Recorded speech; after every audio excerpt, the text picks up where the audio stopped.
we get into it, for those of you watching on YouTube, please subscribe to the channel, like the video, and share if you can. Drop your comments down below as well. All the engagement we do interact with. So yeah, really appreciate the engagement as much as possible. Helps with the algorithms. And for those of you listening on Spotify, Apple, any of the other audio podcasting platforms, please follow, give us a 5-star review or any review if you can. All of that also helps getting the podcast out there as well. Let's get on to your game then, because we'll do it in chronological order then, because you guys played at 3 p.m. on Saturday. Home again after the Leicester game, back-to-back home games in the Premier League. Game week 7, Arsenal win 3-1 against Southampton. The first half was pretty boring. I'm going to be honest. Not too much happened. Yeah. You had a few chances here and there, but nothing major to write home about. The second half kind of just exploded though. Like after everyone came back from half time, Southampton clearly went for it a lot more. They were starting to create stuff. That Dibbling, I tell you what, where's the hell has he come from? Because he rinsed Dalot a couple of weeks back, and everyone was like, "Who the hell is this kid?" And to be honest, he did give Calafiori quite a difficult game. I don't think he rinsed him as badly maybe as Dalot, but he definitely twisted him up a couple of times, and he was causing him issues.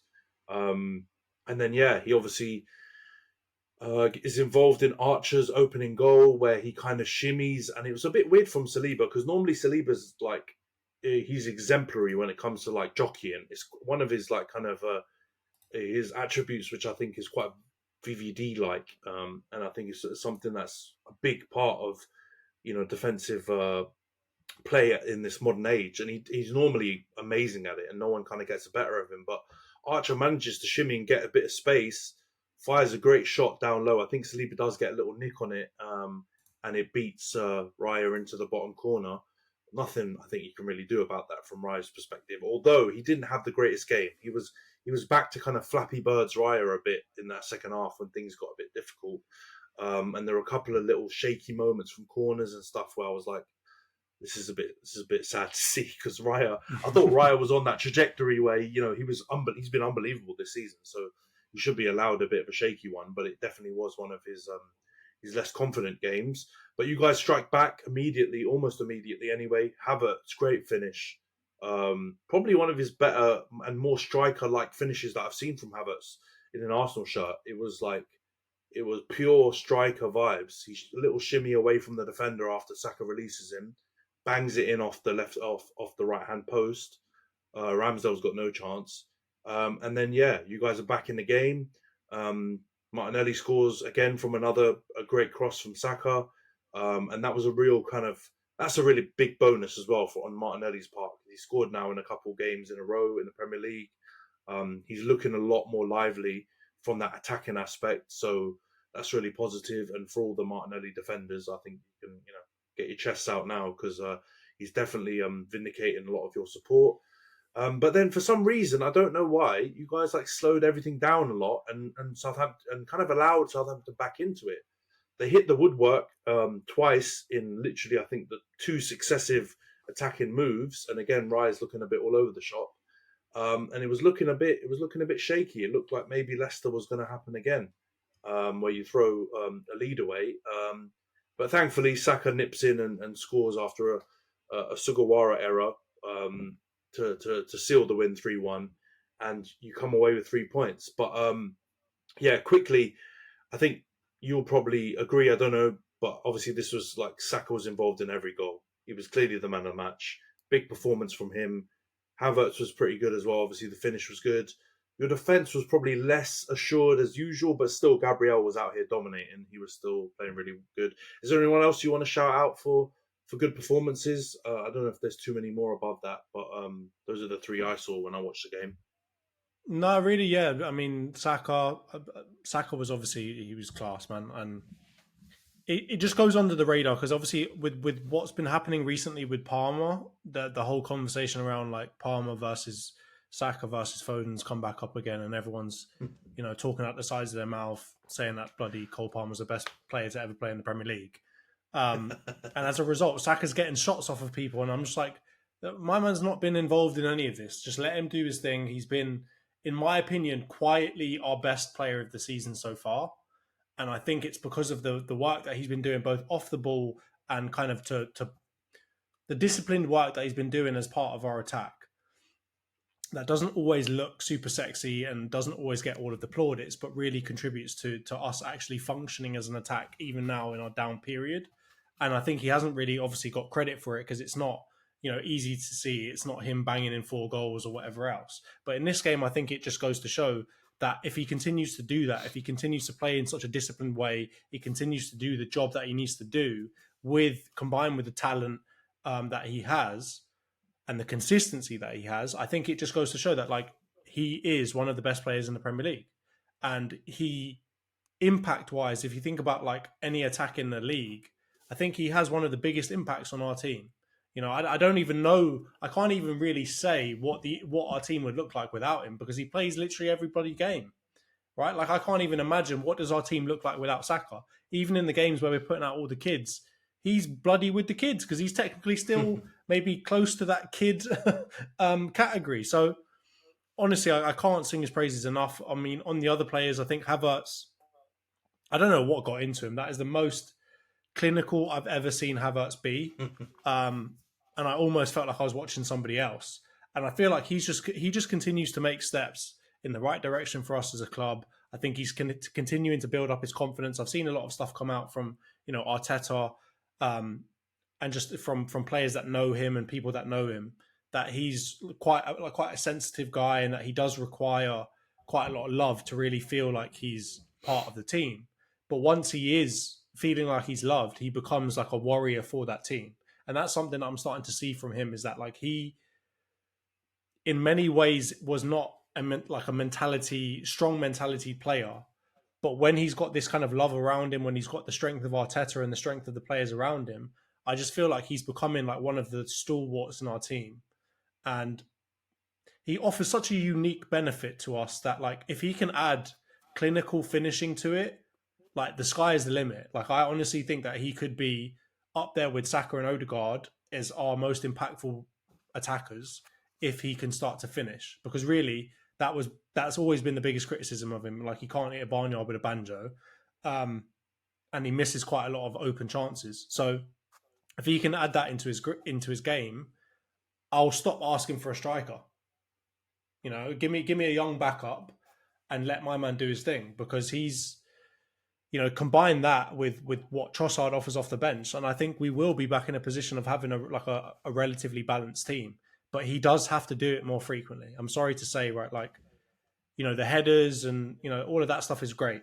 Those are real like salt of the earth type of goals for a striker. But I do need to see a little bit more of this, slapping goals in, really really good one-touch finishes, or two-touch finishes. So yeah, big from him, but I need to see it keep continuing. I need to see him do that more frequently so that people put some respect on his name.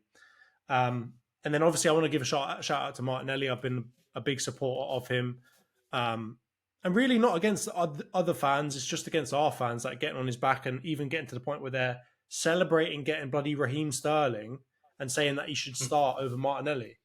Like that's absolutely mental to me that we can twist and turn so quickly. So I've always been a big supporter of him. I know that he's had somewhat of a down period, but it's just nice to see him get back on the score sheet. And it's nice to see. I was actually watching funnily enough, it was a tweet or a video in a tweet that was making fun of our team from like 4 or 5 years ago. And it was absolutely stinky. And it was basically comparing our team man for man versus today. And he was in it.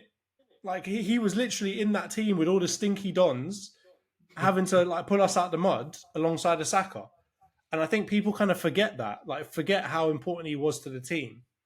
And we give so much love to Emil Smith-Rowe. We give so much love. Like when he left, everyone was like, it's the most respectful I've seen a team be about a player that didn't really like fully achieve like massive things at the club, right? He had a good season or two, sure, but he never really went on and did anything crazy, right? And we end up having to get rid of him. But there was such an outpouring of love towards him. But when Martinelli's having a down period, yet has contributed so much to the team so far at such a young age, everyone jumps on his back. And it almost feels like it's not the anti-English thing, but it's just like, the English bias, like Emil Smith-Rowe, we're happy because, we can relate to him. He's a bit of a lad, whatever else. But with Martinelli, he's quite quiet. He's not coming out into interviews. I've almost never seen him actually come out in an interview or speak at all. And as a result, we kind of treat him as if he's almost not human, and we start talking crap about him when he has a bit of a down period. I think it's not on, and I'm hoping that people will start eating their words and give him a bit more respect, and also give him a bit more love, because he's a young player, man. He needs it too, and I think Arteta has shown us that the morale of the team and the mentality of the team and the togetherness of the team is critically important for us to be successful, right? I'm not saying that we need to have like bloody huddles on the pitch with a crying Zinchenko over 5 minutes, but we need to be as a fan base together to pull for our players, right? Like, fair enough, rightfully criticize them when they need to be criticized and say that they need to do better in a constructive manner. But at the same time, let's not just write players off, especially young players that have been so exciting for us previously. Especially when the alternative we've got is bloody Raheem Sterling, who had an absolute stinker of a game alongside of, I think Jorginho wasn't very good either, but like, they all got bloody hooked at 60 minutes or whatever it was. I think it was Sterling, Jesus, and Jorginho all got taken off at 60. So, I don't want to hear anyone saying that, Sterling should start or whatever else. Give Martinelli's, his credit. Maybe let him learn something from Sterling. There's probably a lot to learn from Sterling. I'm not saying that Sterling's crap or anything. He's an experienced player, but I want that excitement that comes with a Martinelli. So, yeah, long-winded answer, but very happy with Saka, Havertz, and Martinelli. I'm not going to call out anyone from the defence. I don't think they really, they put in so many good performances. I don't want to overdo it and give them credit for what I don't think was a great performance. I think it was decent, but there was a lot to be desired, let's say. Yeah, no, I agree, man. And yeah, I think Martinelli's on the comeback trail. I agree with you. I've always rated him. I thought he's a really good player. He is a young player, and I think it's also part of the style thing, which I think people always kind of wrangle with, because he's got one of those styles where he is often kind of like head down, running into difficult situations, trying to dribble through them and stuff. Which, when it works, looks amazing. When it doesn't work, looks a bit boneheaded. And I think people hold on to that too much, because there's a lot of wingers that start out that way, because that's kind of street football. That's kind of like how you play when you're playing with your mates. But they forget that he's a young player. He's not a Rashford, for example, who's 27, still trying to do that every now and again. He's a lot younger than that, right? And that's not shots at Rashford, because I actually think he's been playing better recently. I'm just saying, like, that kind of player is divisive, and I think that's the reason why your fan base kind of sits on opposite ends with him at times. But yeah, he had a decent game when he came on. So let's ask a question then. Second half, there were shaky moments, right? And I'll be honest, Southampton are pretty crap overall, right? I know they've got a couple of handy players, but generally they're pretty rubbish. So were you worried a little bit in that second half, especially when you're the goal down, or even when you were 2-1 up, and like I said, you guys slowed down the tempo and Southampton suddenly got back into it, started creating chances, hitting the woodwork? Were you a bit worried you're seeing Leicester 2.0, or did you still feel confident that you get the win? I was more worried seeing us go 1-0 down, because I'm less confident in our attack right now to get a goal back, if that makes sense. When we're 2-1 up and things slow down a little bit and they maybe get a chance here and there, I don't know what it is, but maybe I've kind of come to be a bit more confident. Like the Arsenal from 4 years ago, I would have literally been shitting myself. I would have been thinking, we're going to lose this. It's written in the stars. We're going to pull a Spurs, basically, and this is going to go badly. But just over the last couple of years, I think they've done a good job of kind of instilling some form of belief in me, particularly against an opponent like Southampton, where we almost rightfully feel like we should win this. We should be winning this game, even if it's 2-1 and they have a couple of chances here and there. So I was more worried with the 1-0. And it is somewhat of a worrying sign. I think it shows that we are not firing on all cylinders and we're still winning.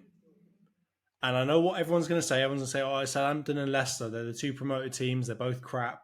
Don't get too excited about, being able to get last minute winners or, come from a goal down and beat them. Fair, fine. That's completely true. At the same time, I can only really play what's in front of me. And so far in the seasons that I've seen, we have played well or got good results even when we have not played well. Right? The Aston Villa game, they could very easily have won that, and we came out with a win.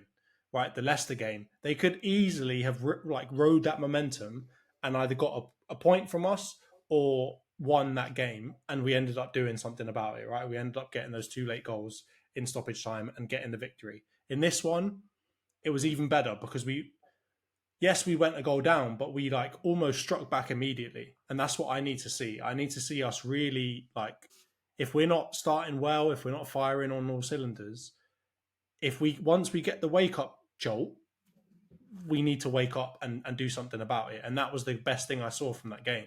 So it's worrying, but at the same time, it does give me belief that when we do start firing on all cylinders, hopefully soon, that we are going to slap teams off the park. But at the same time, if we don't start firing soon and we come up against a better team, we may not get so lucky and we may end up dropping points. Like you saw Fulham against City, right? Like some of these mid-table teams are real bloody handy, man, and they will shock you. And if you're not performing well, they can come and get something from you, right? Nottingham Forest against Liverpool is another great example. So it's even more. It's kind of, I like that we've gone back to almost, the Premier League of before, where it was a lot more even, and anyone, even if you were Man United or Arsenal or the Mourinho Chelsea or whoever, there was a chance that someone could nick something off you, right? There were some good teams in there. And I feel like we've almost kind of got back to that this season with a couple of these teams like Fulham and Nottingham Forest and Brighton and whoever else that are really, they will come and nick points from you, man. They're like, even if you're the best team and you've won bloody 4 Premier Leagues in a row and whatever else, they will come and nick some points from you here and there. So yeah, that worries me. If we come up against someone slightly better, that's not a bloody promoted team that's almost certainly going back down, we might have a bit more trouble. But you live to survive another day, or you survive to live another day, right? Yeah, no, I agree, man. I think it was shaky at times, but I feel like you guys have a reverse Ten Hag syndrome. So you've proven recently, anyway, in recent years, that you've got the knack of scoring late goals when you're in a bit of a tricky situation. I mean, you've done it a couple of times against us, but that's not saying anything. But you've done it against a lot of teams. To rescue draws and rescue wins. So, yeah, I mean, it's worrying from like a big picture perspective, I guess. You want to be slapping all these guys, but from the immediate situation, you're still winning. And winning is the most important thing, and you're finding the way to get there. So, yeah, it helps when Saka has a goal and 2 assists, and I know it's not the most glamorous performance, but it's just so efficient, man. And they all count the same. So yeah, when you have a performance like that from one of your big players, I think it puts you in a good position to win a game. I think that's generally how football works. Let's get into that Saka question then, because you mentioned it a bit earlier. It's all over, social media. All the content creators are talking about it. The big broadcasters are talking about it. All the pundits are talking about it. Saka versus Palmer versus Foden has come up again, and the whole is Saka, Palmer, Foden world class, or are they world class? Sorry. What's your take on it now with new evidence? When Saka comes off the back of a goal and 2 assists, Palmer obviously got 4 goals in one half the other day. I think Foden's kind of put himself in the back seat for this one because he's been out with illness and obviously didn't have the best Euros. Has all of this new evidence changed your opinion on things, or are you still kind of where you were before when we've discussed this previously? I think I'm relatively similar to where we were before. I think with Saka, the question was never like, can he raise his level to being world class? I think he has shown that he can. The point will always be, can you do it for long enough, and will it result in your team winning things? I think number one, can it result? Can you do it long enough? I think he is proving like game in, game out, he can. But obviously the jury's still out, right? He's got to give it probably a couple more seasons of being at this level and above to really get everyone on side. But the second question of will we win something, I think that is always a harsher question on judging individual performances. But if we do win something this season and Saka continues to perform in the way that he's performing, I don't think people can argue with me that he's a world-class winger, right? Like, has he had a world-class career fully yet? No, obviously not. But he's still young. He's got plenty of years left. And if he goes at this rate, I think he will end up with a world-class career. But right now, if you're telling me choose a right winger from the world outside of Salah, obviously, Saka's got to be in the conversation for either the first or the second pick. So I don't think there can be really any argument, right? Like he's got to keep on doing it. It's a big if. He's got to keep on doing it, and we've got to win something. And if we can do those things, then I'm sorry, then the nail's in the coffin, and all of the Saka haters can jog on, basically, right? Like that, in my opinion, will cement him as being a world class winger. Again, not a world class career yet, but he is in that category of I am a world class winger, and if somebody has 150 million to spend on a right winger and they need someone, if it's a Real Madrid or whoever else, I'm probably number one on that list or number two on that list. And to me, that's what a world class winger means. From the whole Palmer part of the conversation, again, he's a really exciting player. He's quite clearly Chelsea's best player. Chelsea are an absolute nut house of a team, as much as everybody wants to say, oh, all the chaos has resulted in this. Look at us now. Give it a fucking minute. All right. It's been 7 weeks. Let's see what you do next week. Let's see what you do the week after that. Let's see if Enzo can keep it off his back when things aren't doing so well. Because he seems like he's a bit of an, let's be perfectly honest, right? Like he's a bit, he's a bit short with his responses, and the English media don't like that, right? So I've got to believe that when he gets in tough times, which I believe he will, because Chelsea can't keep this up forever, he is going to have some issues as well. And when that happens, then you can come and chat to me, right? But right now, I don't think anyone can say like Palmer is not like on form one of the best players in the Premier League right now. I don't disagree with that. Like on form, he definitely is one of the most impactful and almost throwback kind of street ball type players that a lot of the game is gone type of dons talk about. This today's game not having enough of. So he's definitely in a conversation to be, really, really good. But I think you've just got to say his team is a shambles. He is essentially the number one option in that team. I know they've got all these other stars. I know that, right? I know that. But I'm sorry, Cole Palmer runs that team, right? He is the only one, in my opinion, in that team that has enough like credit to say like, I'm taking that penalty, I'm taking that free kick, get away from that, that's mine now. Especially with like the Raheem Sterlings and all them not gone, he's the only one that really has that credit in the bank, right? Maybe a couple of them can build that credit, but I'm sorry, João Felix and Kunku, they're great players, but they haven't got the credit in the bank at Chelsea to do that. So he really is the running that show, and as a result, obviously, he's going to be doing crazy things that he does, and I think that it's a good conversation to have, but I don't think you can say he is better than Saka because he hasn't done it for long enough. He's doing it in a team that, in my opinion, is performing worse in general. And if they can go and get top 4 this season, or if they can go and do something like actually of note, and he continues to be the absolute star when the rest of all the players around him are crap, then we can revisit the conversation. But when Chelsea are getting better, but still not in the conversation for winning the league, and he's really getting the run of the show, and he's done it for what, a season and 7 games. I think it's a bit too early to put that pressure on him, and a bit too early to have the conversation. Yeah, no, I agree, man.